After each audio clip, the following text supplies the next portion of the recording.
déjà, je trouve que, je vais être un peu critique, mais ça, c'est mon côté vierge. Je trouve que faire des prévisions mondiales comme on le voit chaque année à la télé, je trouve ça franchement ridicule. D'abord, heu, souvent ces prévisions se révèlent fausses, pour la plupart.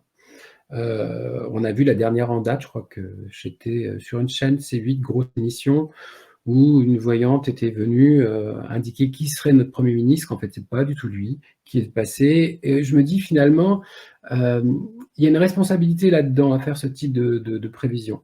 Parce que 1, ça peut être générateur d'angoisse, 2, faut être sûr et certain de ce que tu vois et en fait, la problématique de la voyance mondiale, c'est qu'elle se glisse dans tes rendez-vous privés.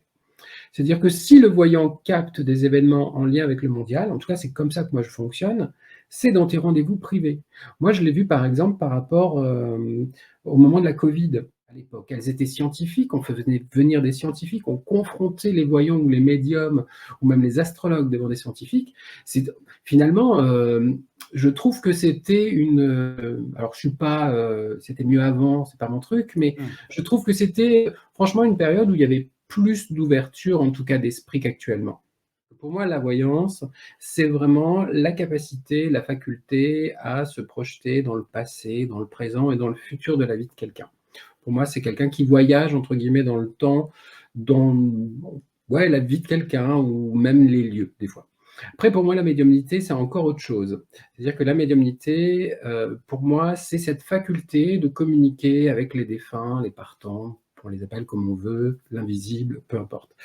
Euh, et je trouve dommage qu'actuellement, on mette la voyance dans la médiumnité, parce que je trouve que ça n'a rien à voir comme un enfant, c'est-à-dire que je ne me suis pas posé plus de questions que ça.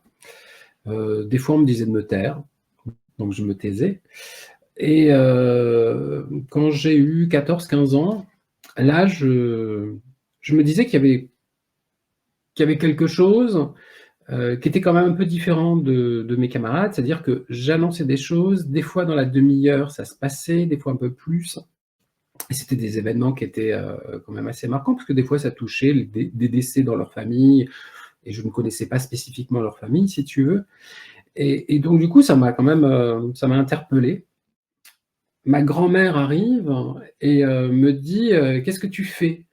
Et je la regarde, je lui dis les tantes sont là, au bout du village. Je lui montre le bout du village après la chapelle. Et en fait, elles avaient eu un accident de voiture, les pompiers étaient là-bas.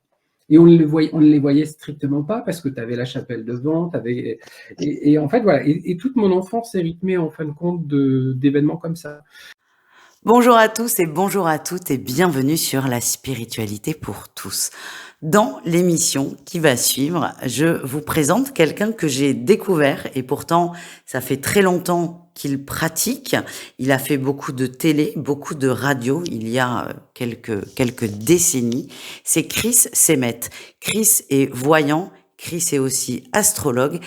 Chris nous parle de son parcours qui est très intéressant, comme tous les invités que je reçois, évidemment, de son parcours, de comment il découvre cette capacité de voyance, de comment il le vit dans sa vie de petit garçon et plus tard de plus grand garçon.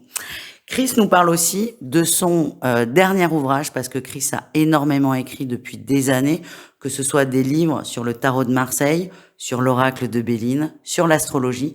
Il a fait également beaucoup de jeux. Et son dernier né, c'est le tarot astro. C'est un jeu de cartes dans lequel il y a 74 cartes où on peut se familiariser avec l'astrologie qui, disons-le pour ma part, est une discipline assez complexe et assez complète. Avant de vous laisser entre Chris et moi, je voulais vous rappeler que cette chaîne, c'est la vôtre. Donc si vous désirez prendre la parole, avoir votre propre émission, n'hésitez pas à me contacter. Je vous mets l'adresse mail dans la description de la vidéo. Et je vous souhaite un excellent moment entre Chris et moi.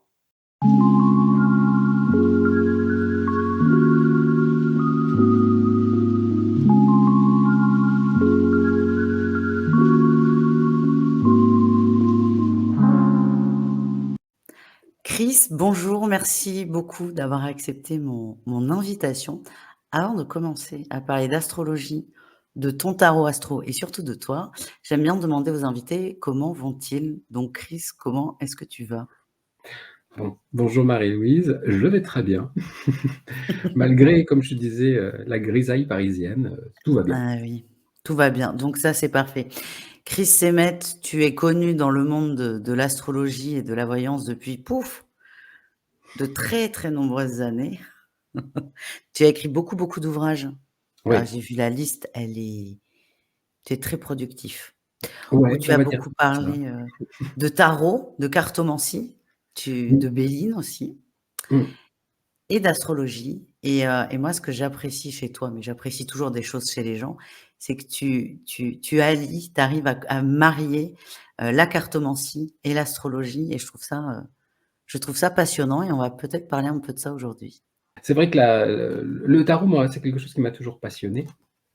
Alors je l'utilise de manière un petit peu particulière parce que je l'utilise, comme un voyant, c'est-à-dire que j'ai une approche très intuitive du tarot, mais presque pareil pour l'astrologie, même si je l'ai étudié et si j'ai travaillé, les bases de l'astrologie, mais j'aime beaucoup le côté intuitif parce que ça évite de t'enfermer dans des schémas, dans des logiques, et je trouve que du coup, quand tu abordes un art divinatoire ou même, heu, bah, l'astrologie pour moi est un art divinatoire, mais quand tu abordes en tout cas ces techniques-là, je trouve que c'est toujours bien d'y aller avec, ton intuition et pas forcément t'enfermer dans, telle carte veut dire telle chose, tel astre dire telle chose.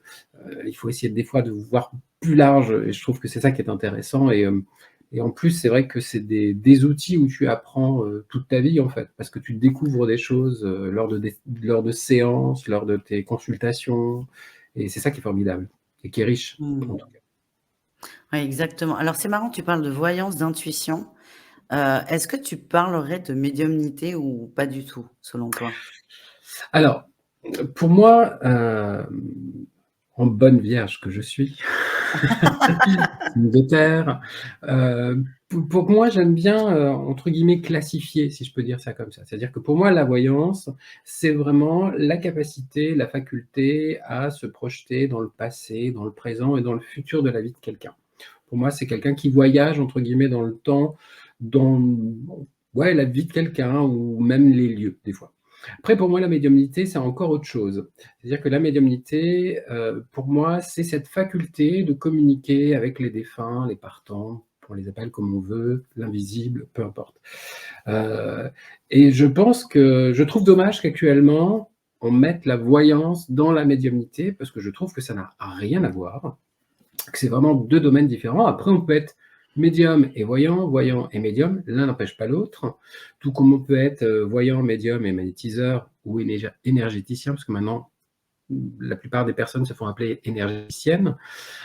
Mais je trouve que c'est des facultés qui peuvent très bien cohabiter, en sachant que de toute manière, quand on a une faculté, ou quand plusieurs facultés, cohabitent, il y en a toujours une qui domine plus que l'autre. C'est-à-dire qu'il y en a une qui va prendre le pas sur l'autre à un moment donné. C'est ce qui permet aux personnes de faire un «choix» entre guillemets. C'est-à-dire que je ne sais pas si la faculté, de magnétisme domine, et ben, on fera plus de magnétisme que de voyance ou de médiumnité. Si on est plus, amené à faire de la voyance, bah, la voyance va prendre le dessus sur tout en fait. Heu, mais j'aime bien en tout cas séparer ces éléments-là. Moi perso, je me suis jamais fait appeler médium par exemple. J'aime pas ce terme d'ailleurs. Ça renvoie à tellement de choses, de l'entre-deux-guerres qui sont pas toujours forcément très, comment je pourrais dire ça? Heu, Très positives et heu et voilà et c'est vrai que moi je suis d'une génération où, bah, on disait, enfin je le terme le plus courant c'était: «Si tu veux connaître ton avenir, tu vas voir un voyant, tu vas pas voir un médium». Le terme C'est médium vrai. n'existait pratiquement plus de mon temps, enfin de quand j'ai commencé, Ouais, donc il y a tu 20, parles comme si tu avais, 75 ans. ouais, non, j'en ai 48, mais j'ai ouvert mon cabinet, j'avais 20 ans Ah oui. et ouais, ouais, ouais, ça fait un bail déjà, ça fait presque 28 ans et c'est vrai que la médiumnité, on n'en entendait pas parler. D'ailleurs, dans le milieu, que je côtoyais à l'époque, c'était presque mal vu. C'est-à-dire que la médiumnité est revenue à la mode aux alentours de 2010-2012. avec certaines têtes d'affiche, on va dire, qui ont créé ce phénomène-là. Mais bon, après, c'est des modes, hein, c'est un peu comme l'hypnose, c'est-à-dire que tu as des périodes où l'astrologie va être en avant, après, ça peut être la voyance, d'autres fois, ce sera la Mmh. médiumnité, l'hypnose. Voilà, c'est des courants et comme toutes les Et ça modes, bon, tourne. ça vient, ça passe, Mmh. voilà.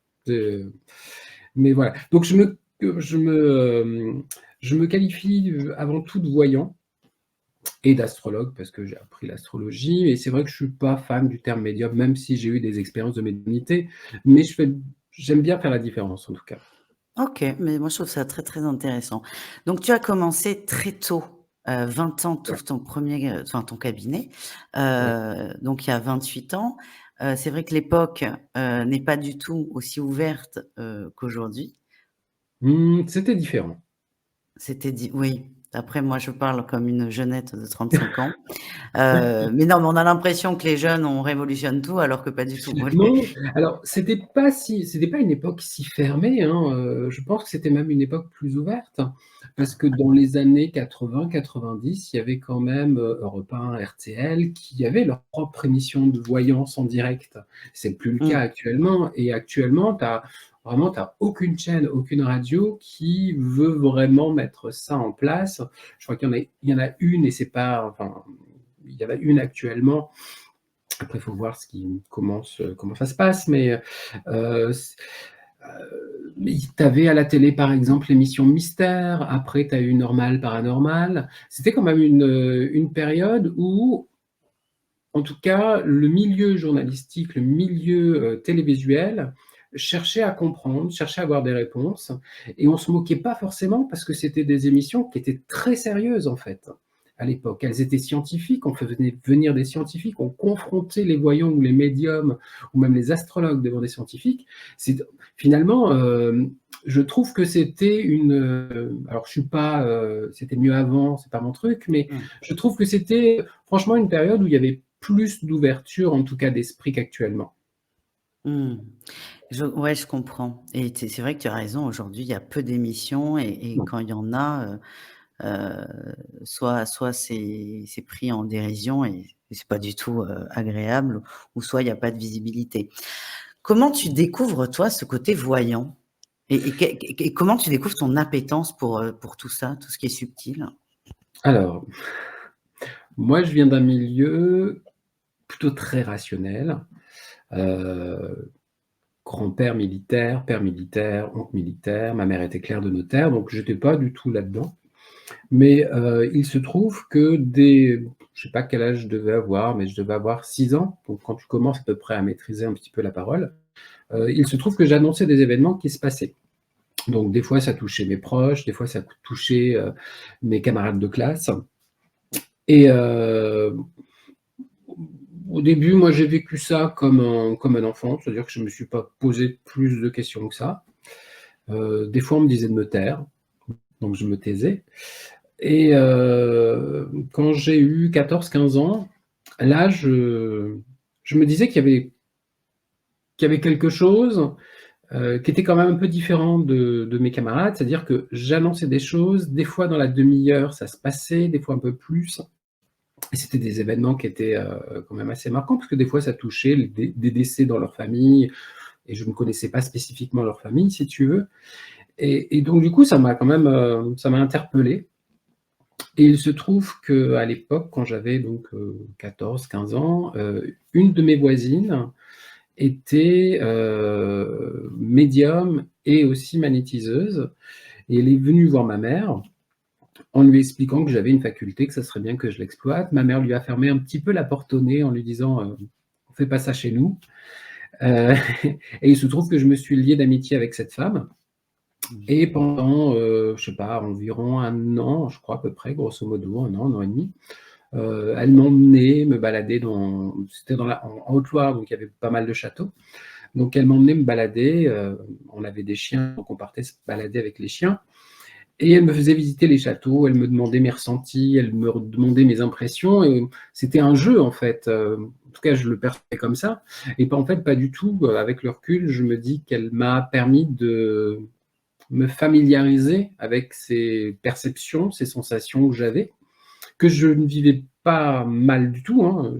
Encore une fois, je crois que je me suis jamais posé vraiment de questions, si ce n'est quand j'ai eu vraiment 14-15 ans, où je me suis dit: «Tiens, c'est bizarre, j'annonce des choses qui se passent». Mais comme je ne savais pas ce que c'était que la voyance, je savais rien de l'astrologie, si ce n'est l'horoscope que je lisais quand j'allais me faire couper les cheveux chez ma tante qui était coiffeuse, dans le Maxi, tu vois, ou dans, je crois que c'était Nous Deux à l'époque. Mais je connaissais rien de cet univers-là, en fait. Et à cette même période, il s'est trouvé que j'ai commencé à faire des rêves un peu étranges. J'ai rêvé d'un guéridon, d'une boule de cristal et d'un jeu de cartes autour. Et un jour, c'était l'époque où nos parents recevaient le petit magazine Françoisir. Et un jour, j'ouvre ce magazine et je vois le tarot de Marseille. Et du coup, je le commande par l'intermédiaire de ma sœur. Et je le reçois. Et là, ça a été le début de tout, en fait. Parce que dès que j'ai eu le tarot en main, alors déjà, j'ai jeté la notice parce que je n'aimais pas ce qui était marqué dessus. Enfin, j'accrochais pas avec ce qui était marqué dessus. Mais j'ai remarqué que quand je retournais les cartes, en fait, j'avais des images, des perceptions, des sensations.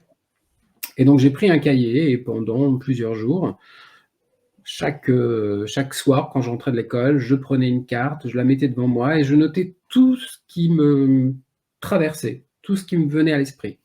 Et c'est comme ça que j'ai commencé avec le tarot de Marseille, qui du coup ne m'a plus jamais quitté parce que j'utilise encore aujourd'hui en consultation. Et ça a été un outil fabuleux parce que je me rappelle, je l'emmenais à l'école, donc au collège, au lycée. C'était devenu mon partenaire. Et des fois, je racontais des choses qui étaient étonnantes, que je ne pouvais pas inventer, que je ne pouvais pas savoir. Et c'est là que tout a commencé, en fait. Et puis après, c'était la période de l'émission Mystère, où on a pu voir Yegal Didier, Maud Christen. Et là, je me suis dit, en fait, que c'était ça, en fait, ce qui se passait dans ma tête. Et donc, c'est là où j'ai mis plus ou moins le mot voyance et le mot perception, en fait. Et ça a commencé comme ça, tout simplement. Donc, on a bien compris, famille militaire, maman clerc de notaire, donc c'est carré. En tant que vierge, tu te sens bien, je pense, quand même, dans cette famille, parce que la vierge Ah oui, aime la 15. rigueur. Est-ce que tu parles de ces perceptions ou pas du tout? Oui, j'en parle. J'en parle et alors la première perception que j'ai, je crois que j'ai à peu près, je dois avoir 6 ans ou 7 ans, je ne pourrais pas te dire exactement. Mais mes grands-parents nous emmènent à Paris avec des cousins. Il y a ma sœur, c'est les vacances. Mes parents, eux, sont censés travailler, donc on est censé être en vacances chez mes grands-parents. Et mes grands-parents nous emmènent voir et faire l'école des fans. Voilà. Bon, il se trouve que je n'ai pas fait l'école des fans, mais sur le retour, je me revois encore. C'était près des Champs-Élysées. Je m'arrête, j'ai un espèce de, je sais pas comment dire ça, j'ai un espèce de blocage. C'est comme si le temps s'arrête. Et je revois ma sœur qui se retourne et qui me dit qu'est-ce que tu fais, tu ne viens pas? Et je la regarde et je dis ce soir, on a un chien blanc et marron dans une immense corbeille et papa et maman seront à la maison. Et ça, c'était mon premier truc. Et ma sœur me dit c'est pas possible, papa et maman travaillent et non, on n'aura pas de chien. Et quand on rentrait à 3h du matin, parce qu'on est rentré tard, parce qu'il fallait prendre le je sais plus si c'était le bus, le train, j'avoue, j'en ai aucune idée. Mais quand on est rentré, mes parents étaient là, alors qu'ils n'étaient pas censés être là, et dans une immense corbeille, il y avait ce petit chien blanc et marron, qui était un épagneul breton. Et en fait, ma première perception, c'est ça. Et après, ça n'a pas arrêté. C'est fou. C'est fou parce que ça, tu peux pas le deviner. Tes parents sont censés travailler, t'es un petit garçon avec ta sœur et tes grands-parents. Tu peux te projeter, j'aimerais qu'il y ait ça, mais là, tu peux vraiment pas le deviner. Non. Et tu as le détail, c'est incroyable. Non, et puis je me rappelle d'autres choses, c'est-à-dire que ma tante et mon ex-tante à l'époque ont eu un accident de voiture. Et c'est pareil, je ne sais pas quel âge j'avais, peut-être 8 ans, 9 ans. J'avoue que le temps, c'est un peu relatif, dans les souvenirs et et on les attend, c'est un repas de famille et elles viennent pas et à l'époque, tu vois, tu as pas de téléphone portable, tu as un fixe et c'est tout, quoi et je me revois, chez mes grands-parents, je suis sur leur balcon, parce qu'ils ont une maison qui est sur 2 niveaux et ma grand-mère arrive et me dit: «Qu'est-ce que tu fais?» et je la regarde, je fais, je lui dis: «Les tantes sont là, au bout du village». Je lui montre le bout du village après la chapelle et en fait, elles avaient eu un accident de voiture, les pompiers étaient là-bas et on ne les voyait strictement pas parce que tu avais la chapelle devant, tu avais et en fait, voilà et toute mon enfance est rythmée en fin de compte d'événements comme ça. Je sais pas, quand j'avais 14-15 ans, on était en train de regarder La Famille Formidable, je sais pas si tu as déjà vu Si. et où il y a une voyante d'ailleurs et à un moment donné, le téléphone sonne et d'un seul coup, je me lève, enfin je me mets debout parce que j'étais dans le fauteuil, tu vois, à regarder la télé avec tout le monde. Je me mets debout et je regarde mes parents, ma sœur, je leur dis: «C'est Raymond qui est mort», je me rassois et je reprends le truc comme si, rien n'était et ma mère va décrocher et c'était ce fameux ami qui était mort. Voilà et mon enfance est rythmée comme ça, en fait.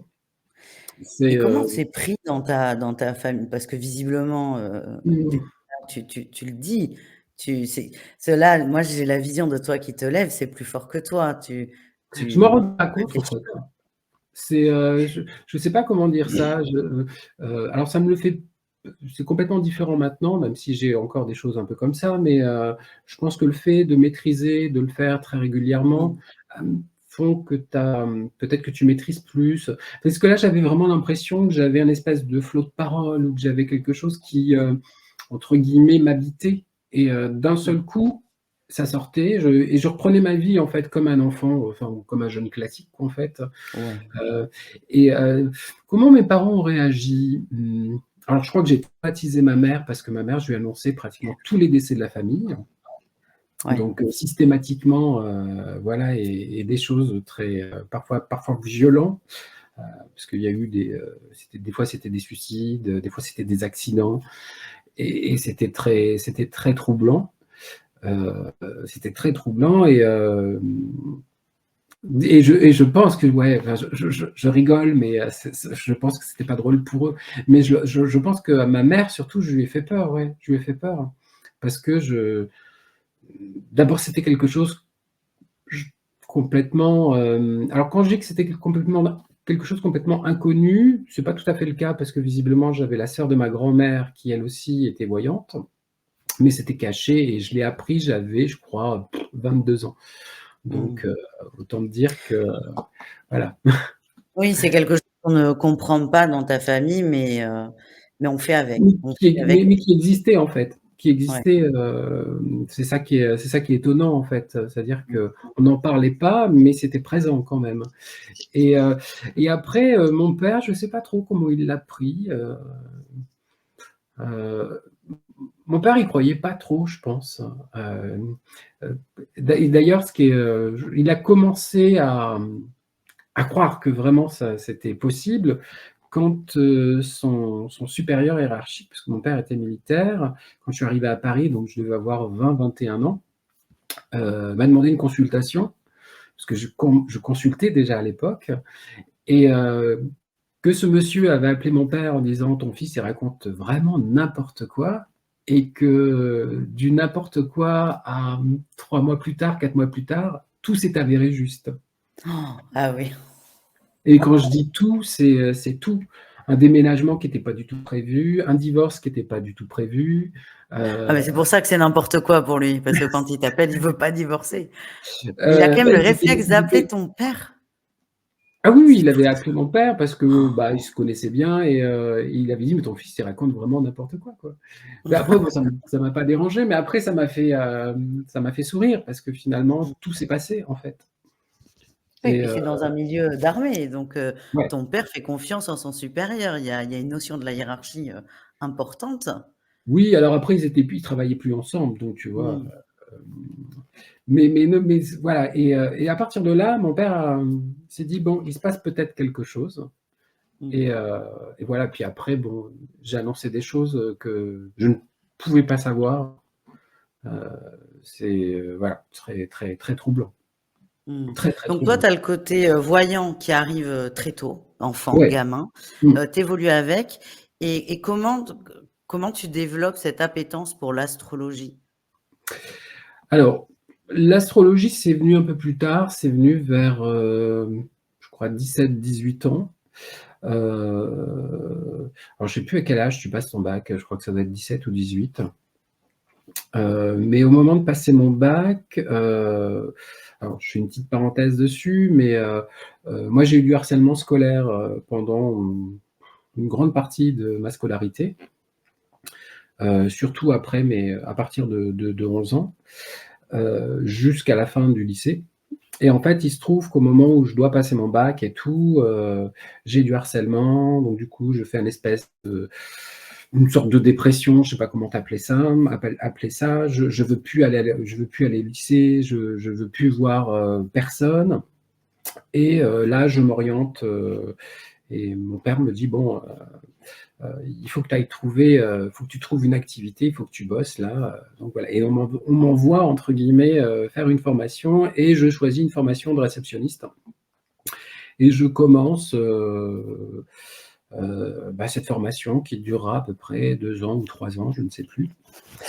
Et un jour, je suis chez une de mes cousines, à côté de Chalon-sur-Saône, là où était l'école, et je passe la soirée chez elle, et elle reçoit une amie. Et très bizarre, cette amie, son amie descend de la voiture, et en la voyant, je me dis: «Tu es divorcée et tu as un fils». Je me dis ça dans ma tête. Je dis pas que je fais de la voyance à l'époque, je le cachais quand même un petit peu. Et hem et au fil de la conversation, on parle de tarot, d'astro et tout. Et il se trouve qu'elle connaît une astrologue, et moi je suis, voilà, je j'ai jamais, fait de consultation avec qui que ce soit. Enfin, personne m'a jamais fait de voyance ou quoi au casse. Je suis intéressé, et du coup je lui demande ses coordonnées. Au passage, je lui glisse quelques perceptions que moi j'avais, notamment le fait qu'elle venait de divorcer, que je voyais pas de retour à l'affectif tout de suite, que je voyais un certain temps avant qu'elle se reconstruise sentimentalement. Et puis je lui parle de son fils qui, à l'époque, a 18-19 ans, à peu près le même âge, enfin un peu plus âgé que moi. Et je prends rendez-vous avec cet astrologue. Je me rappelle, c'était en plein mois de mars, il pleuvait des cordes, c'était ma mère qui m'avait emmené, gros effort pour le coup. Elle avait entendu dans la voiture, il y avait pas de chauffage parce qu'il était gris et tout. Elle s'est caillée pendant tout le long du rendez-vous. Et cette astrologue, quand elle monte mon thème, me dit: «Vous avez une faculté de voyance, et vous avez, un potentiel pour l'astrologie, ce serait bien d'exploiter tout ça». Et elle m'explique qu'elle me voit voyant astrologue plus tard. Alors, c'est un peu compliqué pour moi parce que je sais que mes parents sont pas open à ça, et je me dis: «Quand je vais retourner dans la voiture, qu'est-ce que je vais pouvoir dire à ma mère?» Bon. C'est Et elle clair. me propose, elle me dit: «Écoutez, je vous vois écrire», elle me décrit quand même mon avenir, des points très précis. Elle me dit: «Moi, j'ai envie de vous apprendre l'astrologie, ce serait sympa si vous pouviez vous libérer un peu de temps, dans la semaine pour que je vous apprenne les bases». Et là, je suis emballé. Je me dis: «Bah ouais, ça m'intéresse». Moi, je lisais des comme tous les ados, je sais pas, de l'époque, je lisais mon horoscope, tu vois, dans la presse, je lisais, les horoscopes annuels qu'on trouvait en 12, signe par signe, mais j'avais jamais vraiment creusé. Et là, j'ai quelqu'un qui me dit que d'une part, je suis doué pour quelque chose, ce qui est quand même assez intéressant, et que je peux potentiellement en faire quelque chose, notamment un métier. Bon, même si c'est pas dans ma tête à l'époque, je dis: «OK». Et pendant 1 an, ouais, 1 an et demi, je vais régulièrement chez elle. C'est une amie qui me dépose, qui elle a son permis, parce que moi à l'époque j'ai pas mon permis. Heu et puis j'apprends petit à petit, j'assiste à des consultations, et voilà. Et je m'achète mes premiers éphémérides, qui n'existait plus à l'époque, enfin qui n'existe plus aujourd'hui parce qu'on a tout sur internet. Mais je commence à monter mes thèmes, c'est compliqué parce que je suis pas un matheux non plus. J'aime pas spécifiquement monter les thèmes astro, calculer le pas des planètes, si tu veux, c'est pas le truc le plus glamour qu'on fasse. Et vive le logiciel, du coup. Ouais. Ça, c'est pas mal. Et voilà, je commence comme ça, et en parallèle de ça, j'ai mon tarot qui ne me quitte pas.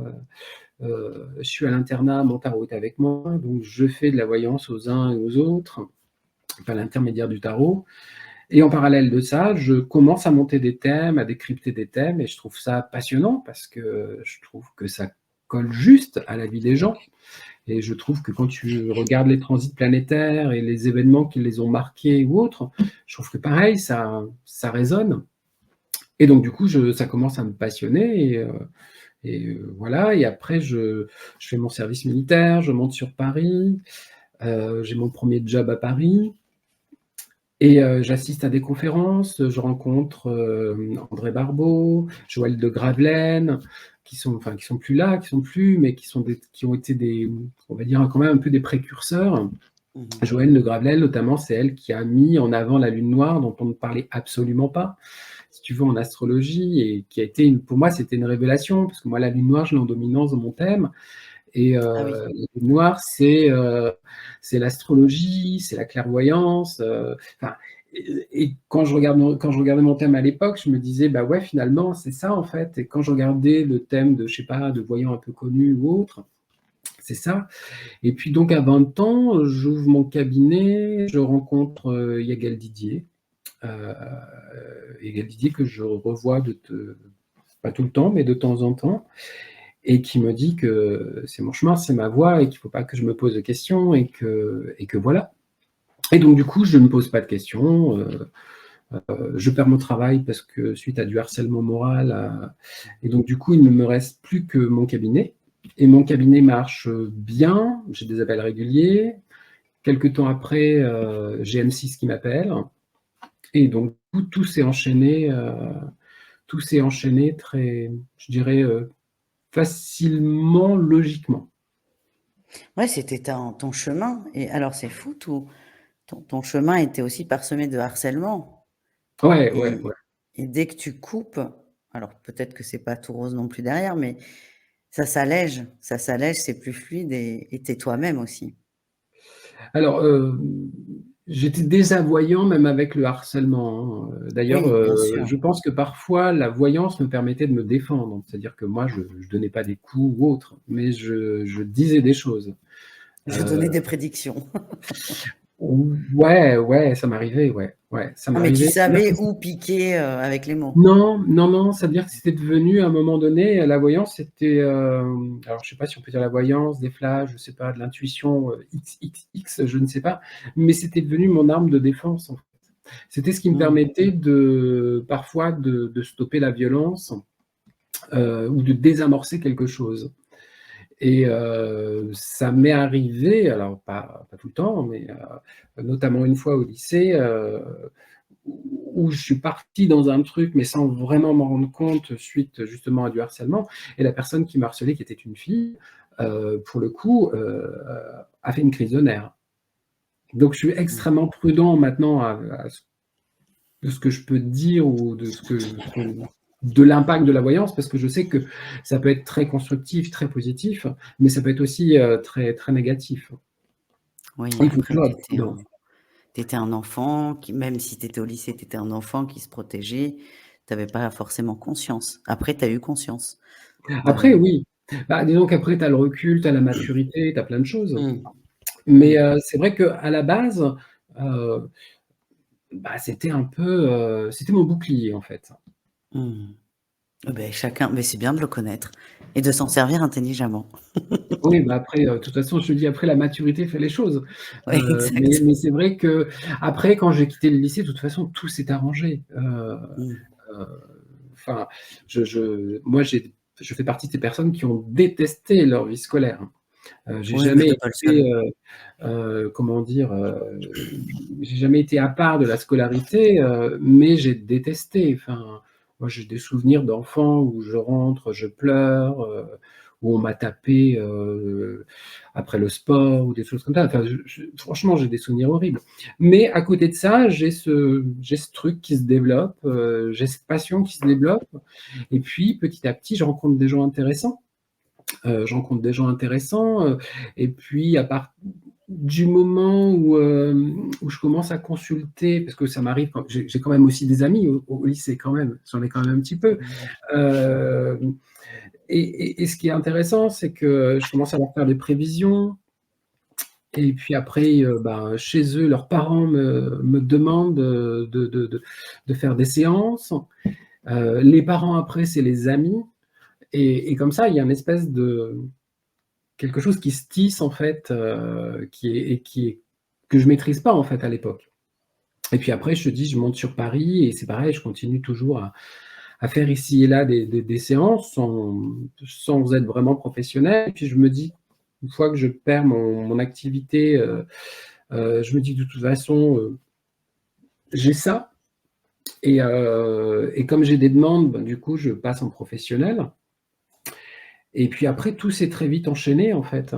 Mais ce qui était très troublant, c'est pas qu'à l'époque, moi, j'ai commencé, j'avais entre, allez, 18, 19, 20 ans, quand j'ai vraiment pris ça au sérieux, en fait.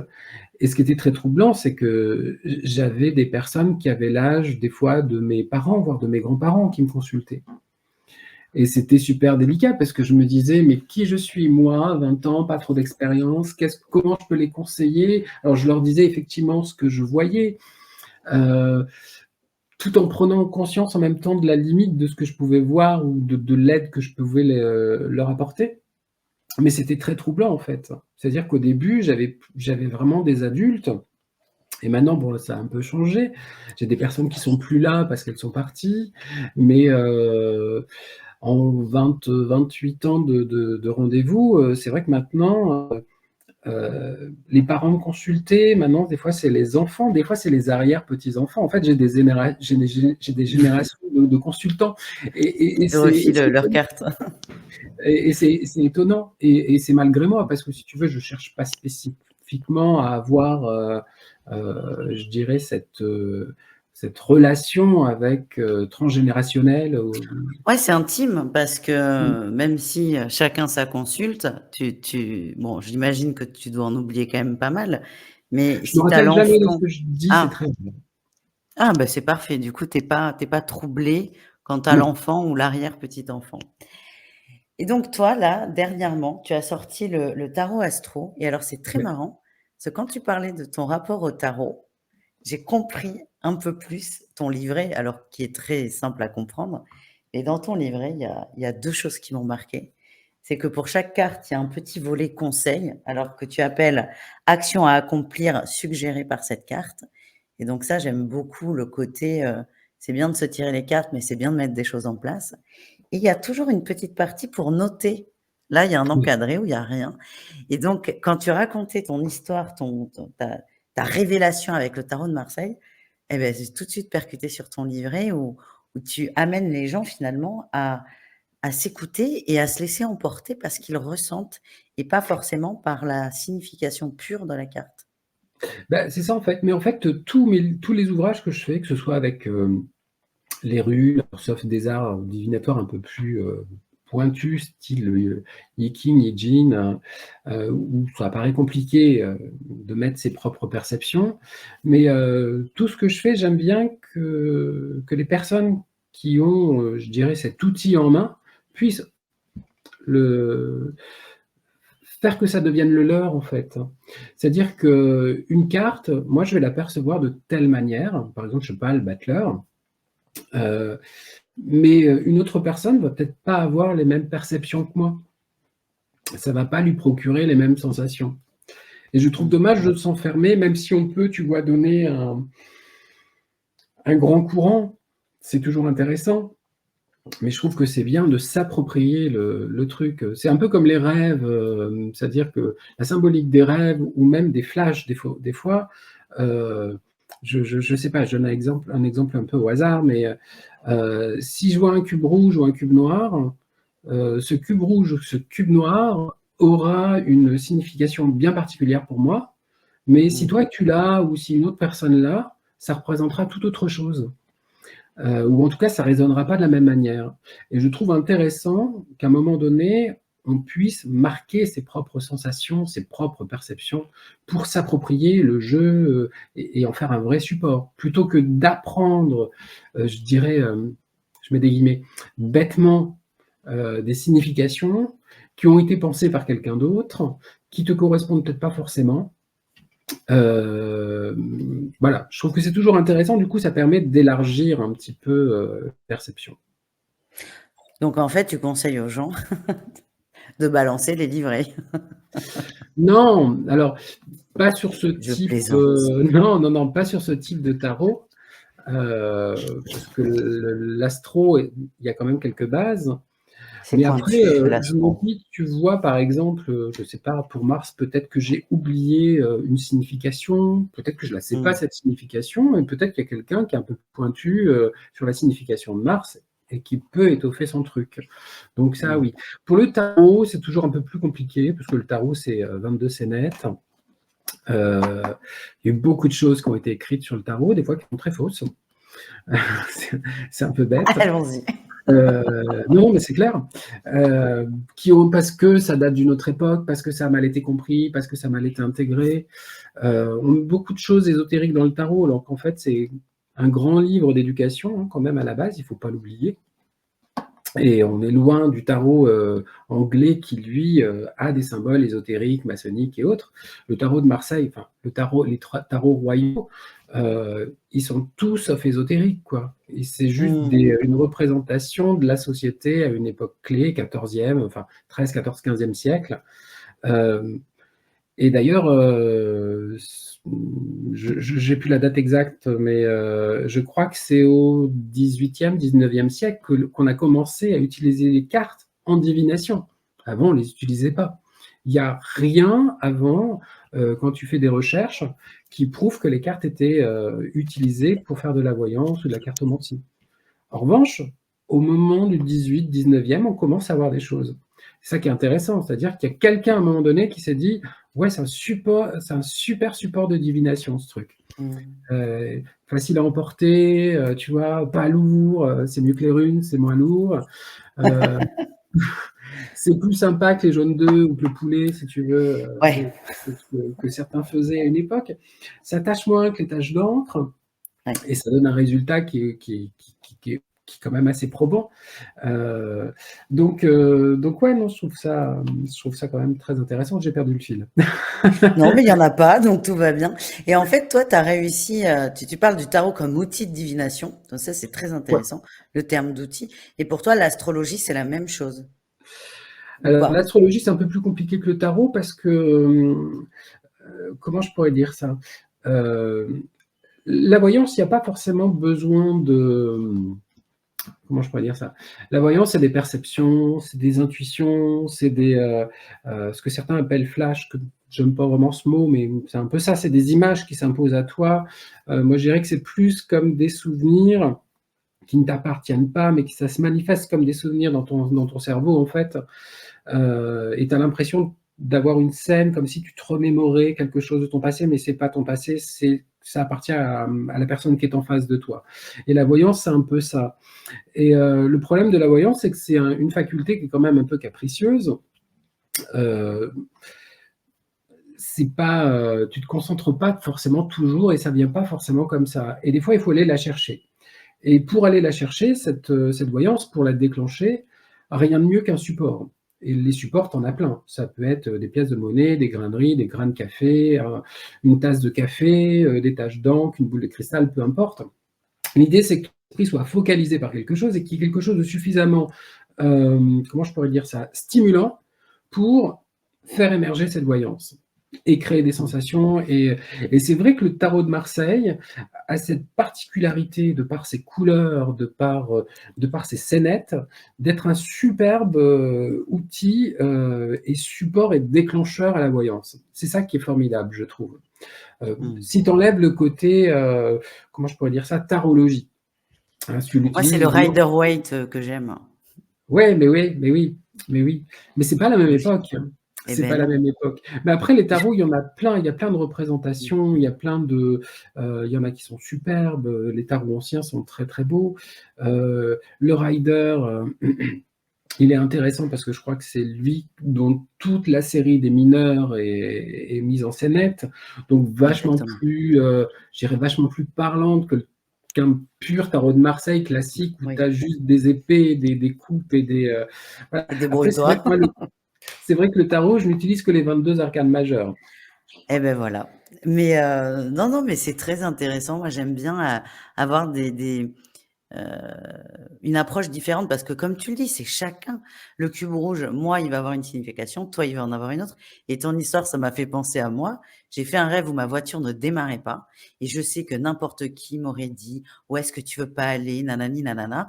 Non, en fait, il fallait que je change. Elle a démarré très bien dans la vraie vie. Il fallait juste que je change des roulements sur mes pneus et pour moi, c'était un message d'alerte: «Tu vas bientôt aller chez le garagiste». Alors que tout le monde aurait sorti des thèses métaphysiques sur, ma façon d'avancer dans la vie. Donc faut s'écouter et se faire confiance et ça, c'est intéressant et Après, ton ce qui est intéressant, c'est que le rêve, alors il peut être symbolique, en psycho et tout, et ça c'est aussi intéressant, mais il peut être aussi prémonitoire. Et le rêve prémonitoire, le truc du rêve prémonitoire, c'est qu'il ne s'interprète pas. Il est à prendre oui, c'est tel ça, quel. En fait, c'est ça. c'est-à-dire que tu vis ou tu es mis en situation dans un contexte qui de toute manière va se passer dans la réalité, mais c'est pas parce qu'il y a un corbeau qu'il va falloir, interpréter le corbeau, tu vois? C'est, Mmh.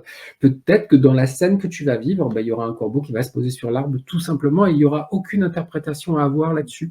C'est ça qui est intéressant, c'est-à-dire que les rêves, tu as plusieurs manières de les prendre et puis surtout tu as plusieurs rêves, en fait. C'est-à-dire que tu as vraiment le rêve, je dirais, comment je pourrais dire ça? Délire, où tu te vois rêver, voler, excuse-moi, où tu te vois voler, où tu es dans des situations un peu ubuesques, un peu fantastiques, et là tu sais que c'est du rêve. Il y a tous les rêves qui servent à exorciser en même temps tes émotions, ton stress. Si tu as eu un conflit avec quelqu'un, des fois ça peut t'arriver de revivre ce conflit dans le rêve, et c'est ton cerveau qui évacue. Et après, tu as d'autres rêves qui, eux, sont vraiment... qui sont pas courants parce que les rêves prémonitoires, c'est pas tous les jours qu'on en fait, mais qui peuvent être, qui collent à la réalité, quoi. Et Mmh. ça, c'est assez étonnant. D'ailleurs, le rêve prémonitoire est la suite de la voyance. C'est-à-dire que la voyance s'exprime dans le rêve. Et c'est un peu Exactement. logique, parce que c'est quelque chose que tu ne contrôles pas, et la voyance, Mmh. du coup, ça s'infiltre dans le rêve. Et c'est ça qui est fabuleux, qui est étonnant. Moi, Exactement. j'ai fait plusieurs rêves prémonitoires. Alors après, on peut dire que c'est vrai ou pas ce que je dis, mais je vais t'en citer 2. C'est les plus marquants et les plus récents. Avant 2000, donc avant la Covid, mes beaux-parents étaient partis en Italie. Ils avaient déposé leur voiture dans notre garage et ils étaient partis faire leur séjour. Et 2-3 jours avant qu'ils reviennent et récupèrent leur voiture, je fais un rêve étrange. Je me vois, je pense que j'ai à peu près 13 ans, mais c'est pas moi. Je suis dans, entre guillemets, je suis dans le corps d'un autre garçon. Je vois mon petit frère, je vois ma mère, je vois mon père, et on se balade sur un volcan. Et à un moment donné, je vois mon frère qui tombe dans un trou. Enfin, je dis non, mais c'est pas moi, hein, en fait. Mmh. Je vois mon père qui va le chercher et qui tombe lui aussi dans le trou, et je ne les vois pas remonter. Et je les vois mourir sous mes yeux. Donc je me réveille le matin, je suis pas très bien, je raconte ça à mon compagnon. Bon, qu'est-ce que tu fais de cette information? Tu vois, c'est un rêve, en fait. Mes beaux-parents rentrent, donc un jour ou 2 jours après, je crois, et ma belle-mère passe la porte et la première chose qu'elle nous dit, elle nous raconte mon rêve. Elle nous explique qu'ils sont allés visiter un volcan, en Italie, puisqu'ils étaient en Italie, et que la visite du volcan était extrêmement cadrée, encadrée, parce que un père et son fils avaient trouvé la mort un jour avant. Et les circonstances exactement celles que je te décris et mon rêve. Et quand tu allais sur internet après pour regarder, effectivement, ça avait fait la une des journaux en Italie, de ce petit garçon et de son père qui étaient tombés dans un trou et qui étaient morts, par suffocation. Assez hallucinant. Donc ça, c'est ce que j'appelle un rêve prémonitoire, moi. C'est Et fou, hein. autre ouais, tu vois des détails d'une précision assez Mais étonnante. tu vois la scène, tu es dans le corps de quelqu'un. C'est ça qui est Là, ouais. incroyable. Ouais, là, ouais. Et c'est en fait, quand tu te réveilles, ça, t'as as C'est c'est perturbant. c'est très angoissant parce que tu as cette sensation d'angoisse, tu as l'impression que c'est toi qui as vécu et en fait, tu sais que c'est qu'un rêve et finalement pas. Donc c'est là où c'est compliqué. Heu et autre rêve, mais qui est plus sympathique, c'est Ah, aux merci. dernières élections, présidentielles, enfin aux avant-dernières, il y a, c'était 2017 si je me trompe pas, je crois. Je crois, oui. Je crois, hein. Mon compagnon était amené à travailler avec quelqu'un qui était sur la campagne de notre président actuel, qui se présentait pour la première fois. Et donc en fait, moi, quand, je vois ou quand je fais des rêves prémonitoires, il me faut un lien. Donc il y a toujours une personne, un élément, en tout cas quelqu'un qui est dans l'entourage, pour que j'ai entre guillemets «des informations». Et il se trouve que, à partir du mois de novembre, ça doit être 2016, je pense, je commence à faire un vrai rêve récurrent. Je vois Emmanuel Macron. Derrière lui, je vois ce que j'ai identifié comme une montagne, parce que je voyais comme une montagne. Au-dessus, je vois un nuage en forme de cavalier. C'est un cheval et un cavalier, un homme couronné. Et devant, je vois une foule de gens qui dit Monsieur le Président, ne nous oubliez pas. Bon, voilà. Je raconte ça à mon compagnon, je fais ce rêve une fois, deux fois, trois fois, et plusieurs fois, et c'est très récurrent, jusque pratiquement à la fin de la campagne. Donc, première idée, je me dis la montagne derrière, c'est signe de succès, ça va être lui. Voilà. Et je ne suis pas du genre à faire des prédictions mondiales ou des choses comme ça, j'y crois pas trop, c'est pas trop mon truc, mais pour le coup, j'en parle à mon compagnon et j'en parle aux personnes que je côtoie, mes amis et autres. Et il se trouve qu'il est élu. Et où fait-il son discours? À la pyramide. Et Eh oui. c'est pas la montagne, en fait. C'est-à-dire que quand j'ai vu l'image avec la pyramide du Louvre derrière lui, on s'est regardé avec mon compagnon et là, mais c'est pas la montagne, en fait. Et juste à C'est côté de la ça. pyramide, il y a la statue équestre, je crois, de Louis XIII ou de Louis XIV, je sais plus, qui correspondait au nuage que j'avais vu. Et C'est c'est là où dingue. c'est assez étonnant, ces rêves prémonitoires, parce que bah, finalement, tout est là. Tu cherches à interpréter, mais en fait, il faut pas. Tout est là. C'est génial ce que tu dis, ça me fait penser à, tu vois, je fais une digression à une interview que j'ai fait avec un médium et il a eu cette phrase, moi, que j'ai beaucoup aimée. Il a dit, alors lui, il parlait en tant que médium, il dit: «On se doit de se cultiver parce que parfois on voit des choses qu'on ne comprend pas, parce que c'est pas Mmh. dans notre prisme de vie et plus on va se cultiver, plus on va comprendre la métaphore». Et c'est dingue parce que là, bon, je dis pas que tu manques de culture, attention, mais là, c'est quand il fait son discours, tu comprends tout d'un coup ces 2 Mmh. symboles qui pour toi étaient, hyper, compliqués alors qu'en fait non, c'est juste à un endroit dans Paris. C'est génial! Voilà, et des anecdotes comme ça, j'en ai à Non, mais l'appel. c'est génial et Sur t'aimes pas, des alors tu n'aimes pas, faire des prédictions mondiales? Non, non, voilà. Alors déjà, je trouve que, je vais être un peu critique, mais ça, c'est mon côté vierge. Je trouve que faire des prévisions mondiales comme on le voit chaque année à la télé, je trouve ça franchement ridicule. D'abord, heu, souvent ces prévisions se révèlent fausses, pour la plupart. On a vu la dernière en date, je crois que j'étais, sur une chaîne C8, grosse émission, où une voyante était venue, indiquer qui serait notre premier ministre. En fait, c'est pas du tout lui qui est passé, et je me dis finalement, il y a une responsabilité là-dedans à faire ce type de prévision. Parce que, ça peut être générateur d'angoisse, 2, faut être sûr et certain de ce que tu vois, et en fait, la problématique de la voyance mondiale, c'est qu'elle se glisse dans tes rendez-vous privés. C'est-à-dire que si le voyant capte des événements en lien avec le mondial, en tout cas c'est comme ça que moi je fonctionne, c'est dans tes rendez-vous privés. Moi je l'ai vu par exemple par rapport, au moment de la Covid. En 2018-2019, j'ai eu, tout un lot, de soignants qui venaient me consulter et je leur ai fait des prévisions, mais monstrueuses. Je les voyais alors, ils étaient déjà en stress à l'époque, mais je voyais des situations super compliquées. À certains, je leur ai prédit des choses, d'ailleurs, je me suis toujours dit, enfin, à l'époque, je me disais qu'ils ne reviendraient jamais me consulter. Heu, je les voyais calfeutrer les portes et les fenêtres de leur travail.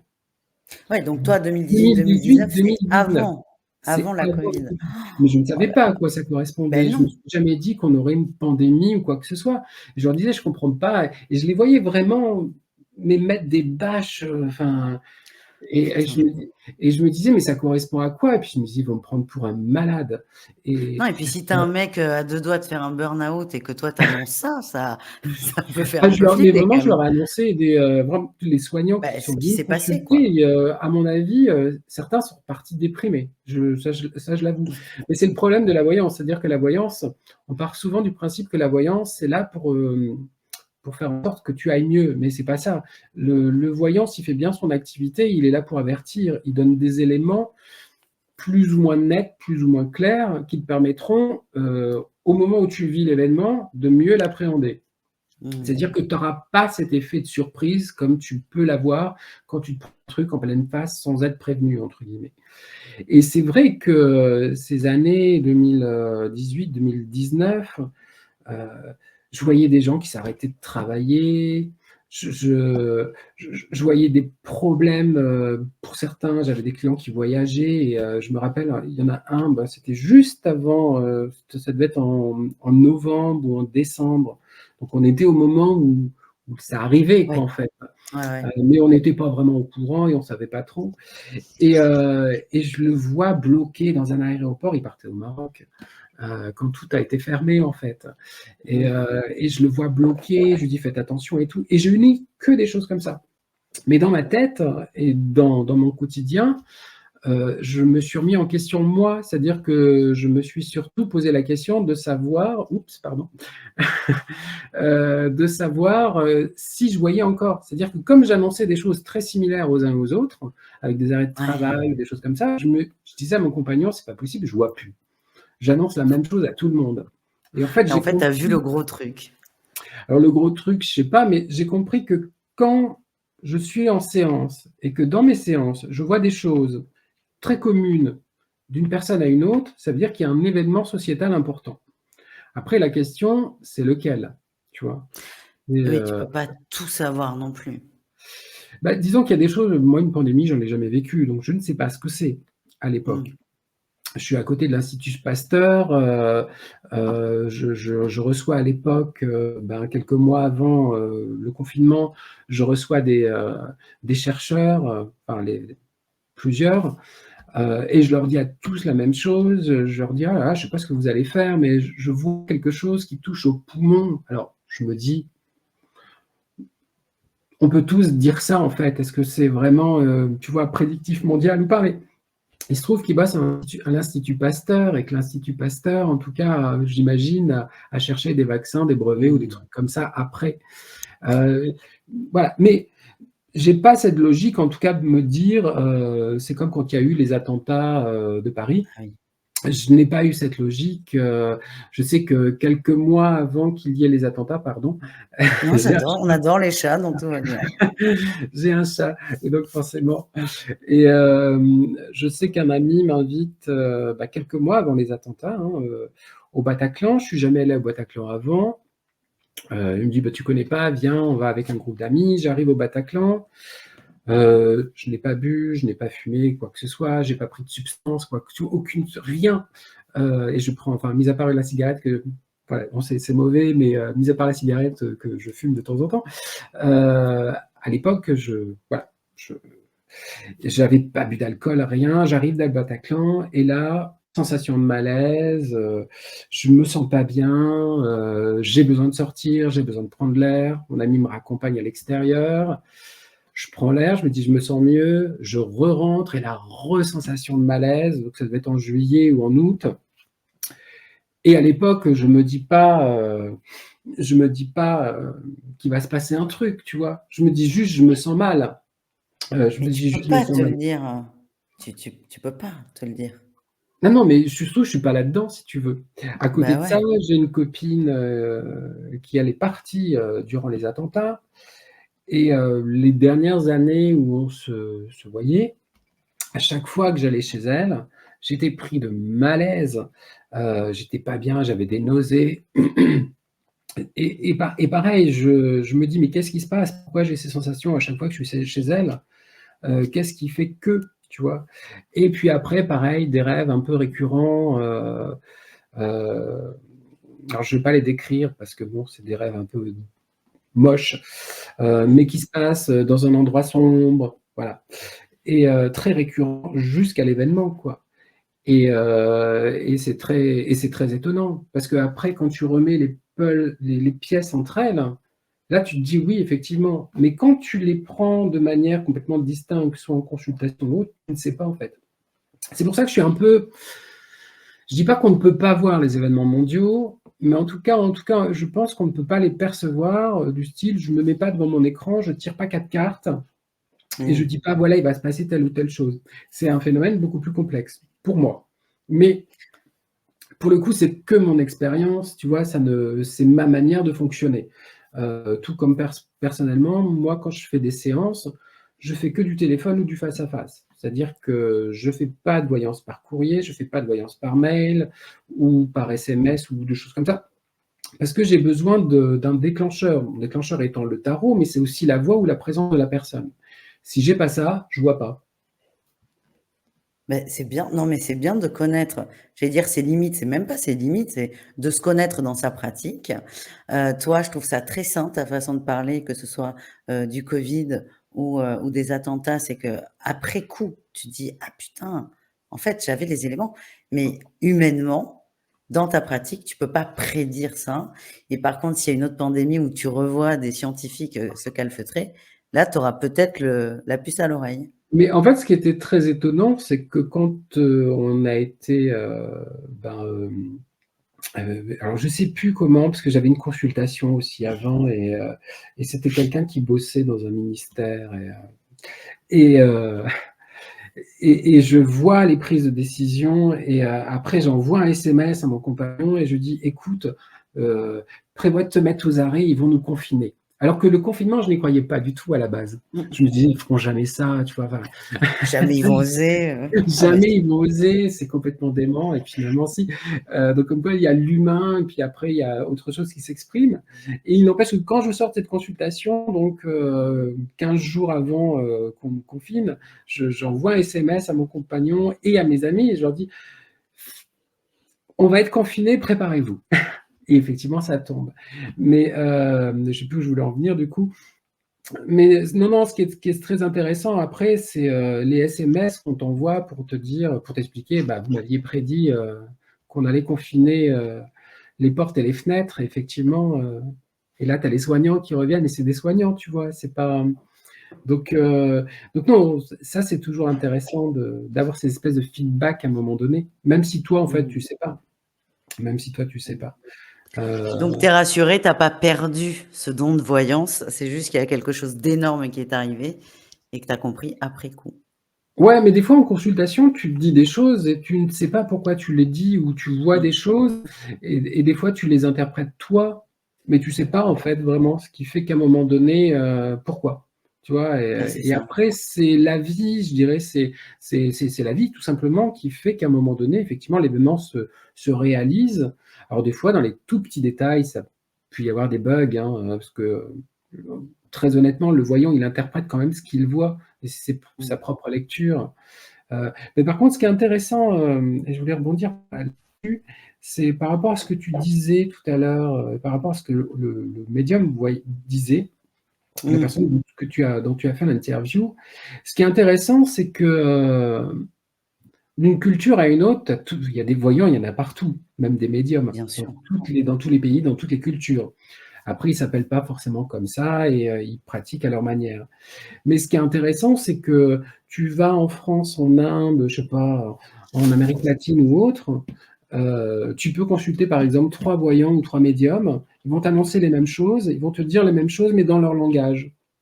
Parce que C'est ça. chacun a son langage et chacun a sa culture.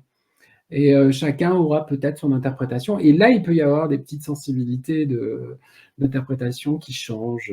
Et c'est ça qui est intéressant. Ouais, c'est ça. Mais c'est ouais, c'est pour ça qu'il faut rester ouvert, attentif et à l'écoute.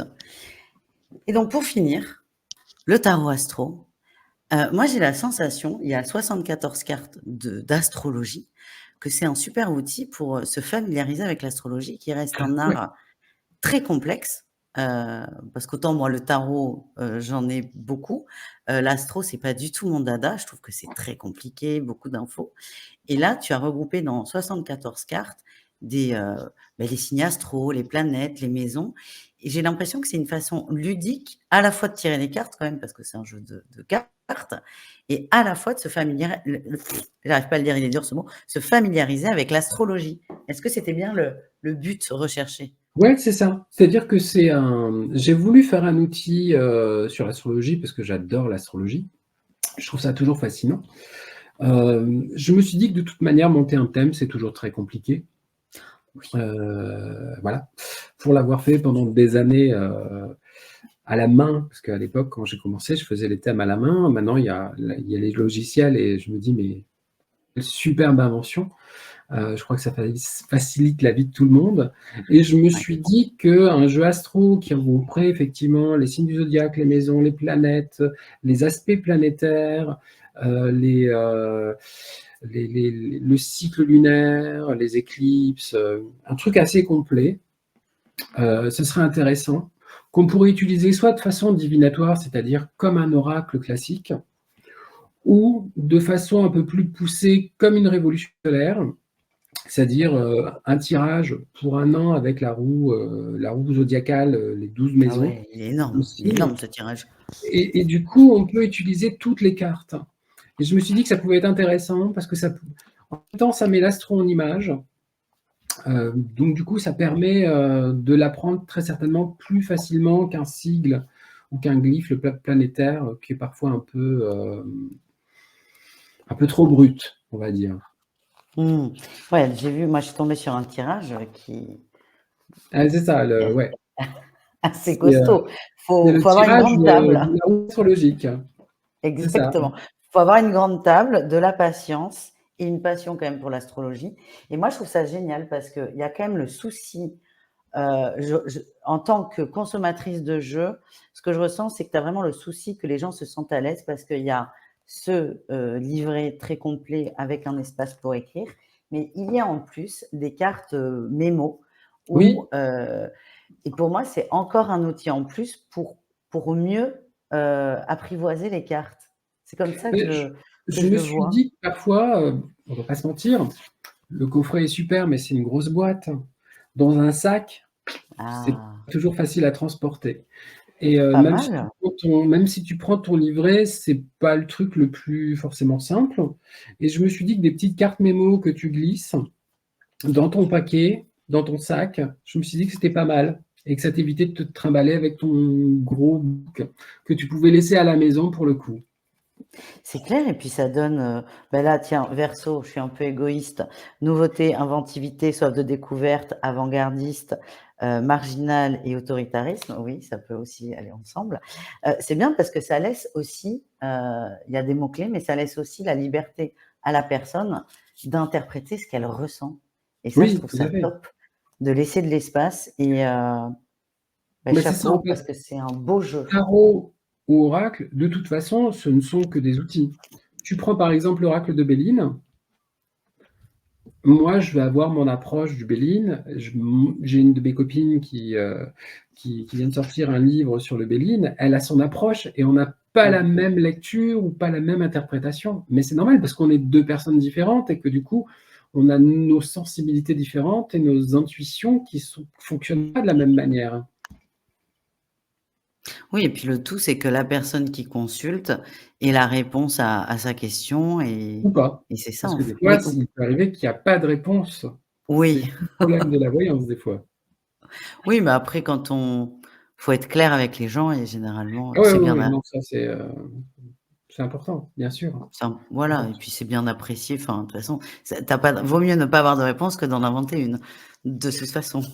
De toute façon, si tu en inventes une, de toute manière, il y aura toujours un mauvais résultat parce qu'au pire des cas, la personne sera déçue et il vaut mieux partir du principe que tu ne sais pas. Moi, ça m'arrive, hein, de dire à des personnes, elles me posent une question sur un sujet et j'ai pas la réponse. Donc, je vais pas aller broger ou inventer ou Mmh. faire un truc qui d'abord ne leur servira pas. Pour moi, l'idée de la voyance, mais même de l'astro, c'est que ça t'apporte un outil, un éclairage, et surtout que ça t'apporte une clé, soit par rapport à un événement, ou soit que ça te prépare à. Parce que je trouve que c'est ça qui est intéressant dans la voyance, c'est-à-dire que ça te prépare à. Euh, Ce qui me navre souvent, moi, tu vois, c'est quand j'entends des personnes qui me disent, ou qui disent, je sais plus, il y avait une émission la dernière fois, et il y avait entre guillemets, une personnalité qui expliquait elle allait voir des voyants pour aller mieux. Et je me dis, mais non, tu vas voir des psys pour aller mieux, à la limite. Tu vas voir des gens, des coachs, mais tu vas pas voir un voyant pour aller mieux. Parce que, en fait, si le voyant, tu es marié, tu as 2 enfants ou 3, que tout va bien dans ta vie et que tu vas le voir, le voyant, et qu'il t'explique ou en tout cas qu'il te prédise que, je sais pas, dans 2 ans ou dans 3 ans, tu seras divorcé, tu parleras plus à un de tes enfants pour X raisons. Il y a rien de bénéfique ou de positif là-dedans, si tu veux. En tout cas, ça permettra pas de te sentir mieux. Après, heureusement, la voyance, c'est pas qu'annoncer des choses négatives, hein. Tu annonces des Ouf! mariages, tu annonces des naissances, tu annonces des évolutions professionnelles, et c'est ça qui est aussi passionnant et intéressant. Mais la voyance, pour le coup, elle brasse l'expérience de vie que chacun aura. Donc, tu as des événements super positifs et puis tu as des événements très négatifs parfois. Oui, tu le disais au début, tu t'as traumatisé ta maman en lui annonçant, énormément de décès. Ouais, ouais, oui, parce que c'est vers elle que je me suis tourné à cette Bah, époque-là pour aller c'est annoncer les normal, choses. les petits garçons vont vers leur maman, c'est normal. Mais, Ouais. non, mais ce que je veux dire, c'est que voilà, tu as ce qu'il doit y avoir et parfois c'est pas forcément très, positif et quand la vie va bien, faut pas chercher à avoir, plus d'infos non plus.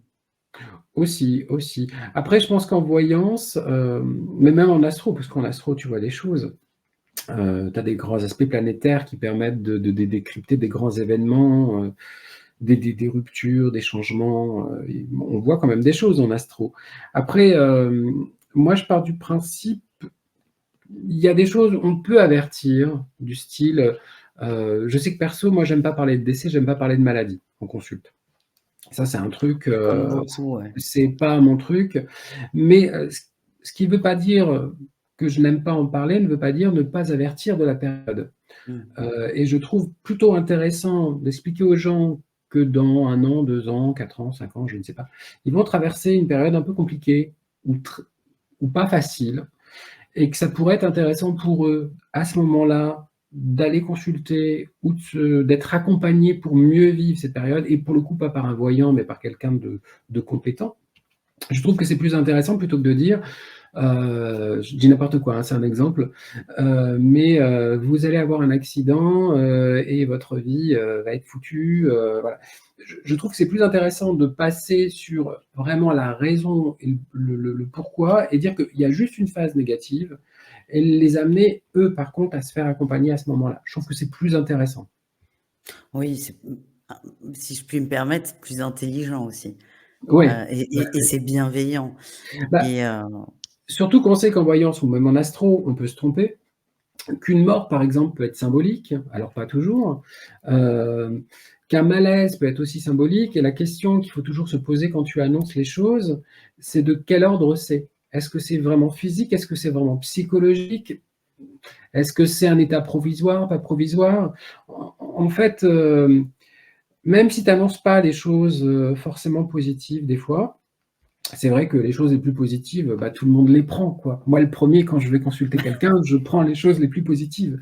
Les choses négatives, j'ai évidemment. pas forcément envie de les entendre. Je suis comme tout le monde. Mais je pars du principe que comme c'est une information et une indication, bon, on verra bien au moment où ça se produira. Et Mmh. c'est là où il faut avoir aussi du recul par rapport à la séance ou la consultation, chose que l'autre, des fois, ne fait pas toujours. Mmh. C'est-à-dire qu'une fois que la séance est terminée, une fois que tu as eu ton «recueil» entre guillemets d'intuition, de perception, il faut que tu reprennes ta vie. Il faut pas que tu calques ta vie sur les prévisions, il faut pas que tu fasses en sorte que les prévisions se réalisent. Il faut que tu te laisses porter, il faut que tu reprennes le chemin de ton quotidien comme si tu avais pas consulté, en fait. Même si on sait qu'inconsciemment, ce que t'a dit le voyant, le médium, peu importe, l'astrologue, le numérologue, ça reste quand même ancré dans Ben ton ouais, cerveau. hein, faut beh On ouais, va faut pas se dire les mentir, choses. on va pas se Faut mentir. arriver à lâcher prise.